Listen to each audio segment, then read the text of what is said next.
بسم اللہ الرحمن الرحیم۔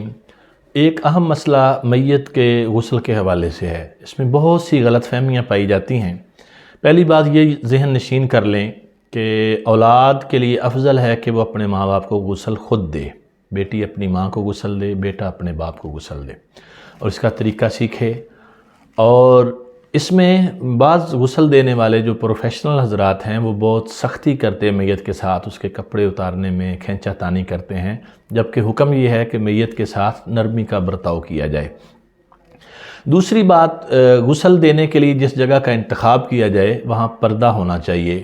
کسی بھی شخص کی میت کے جو اعضاء ہیں ناف سے لے کر گھٹنوں تک اس پر کسی کی نظر نہ پڑے۔ تو اس کے لیے یہ ضروری نہیں کہ آسمان کے اور اس کے بیچ میں کوئی چھت ہونی ضروری ہے۔ مقصود صرف یہ ہے کہ لوگوں سے اس کا بچانا، کہ اس کی کسی کی نظر اس پر نہ پڑے۔ باقی اگر آسمان کے نیچے غسل دیا جائے اور سائیڈوں پہ پردہ ہو اور کوئی دیکھنے والا نہ ہو تو یہ بالکل جائز ہے، اس میں کسی قسم کی کوئی قباحت نہیں ہے۔ تیسری بات یہ ہے کہ جس صابن سے یا جو چیزیں غسل میں استعمال ہوتی ہیں یا برتن، ان کا استعمال اس سے پہلے بھی جائز ہے اور بعد میں بھی جائز ہے، گھر والوں کے اپنے استعمال کے لیے بھی جائز ہیں۔ یہ جو ایک غلط فہمی پائی جاتی ہے کہ وہ برتن توڑ دینے چاہیے یا ضائع کر دینے چاہیے یا صابن پھینک دینا چاہیے یا جناب گھر میں نہیں رکھنا، ایسی کوئی بات شریعت میں نہیں ہے۔ یہ لوگوں نے خود سے اپنی باتیں بنا لی ہیں، وہ ساری چیزیں استعمال میں لائی جا سکتی ہیں۔ یا میت کے کپڑوں کے بارے میں کہ جی یہ کپڑے گھر میں نہیں رکھ سکتے، اور یہ بڑی عجیب بات ہے کہ کپڑے جو ہیں وہ دے دیتے ہیں جی ہم نے گھر میں نہیں رکھنے، میت کی گھڑی قیمتی ہو، اس کا پرس، پیسے، انگوٹھی، وہ سب رکھ لیتے ہیں، اس میں کوئی مسئلہ نہیں پیش آتا۔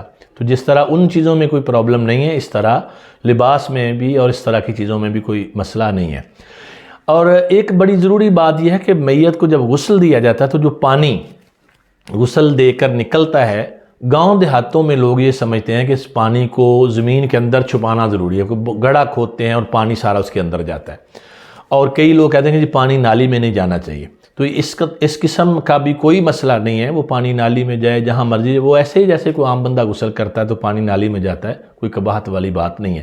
ہاں البتہ یہ کہ گاؤں دیہاتوں میں جب اتنا اہتمام نہیں تھا، کچے گھر ہوتے تھے یا کچے سین ہوتے تھے، تو اس وقت لوگ ایسا کرتے تھے کہ گڑھا کھود دیتے تھے تاکہ پانی اس میں چلا جائے۔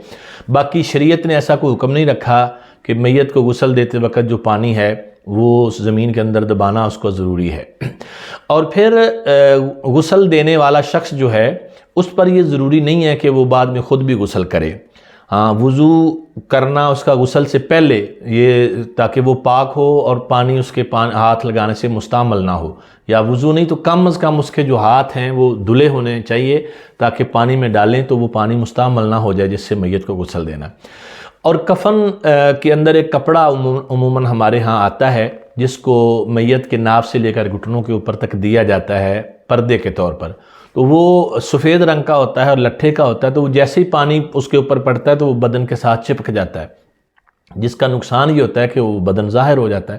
تو یہ کہیں بھی نہیں لکھا کہ کپڑا کفن کا حصہ ہو اسی میں سے نکال کر غسل میں استعمال کیا جائے۔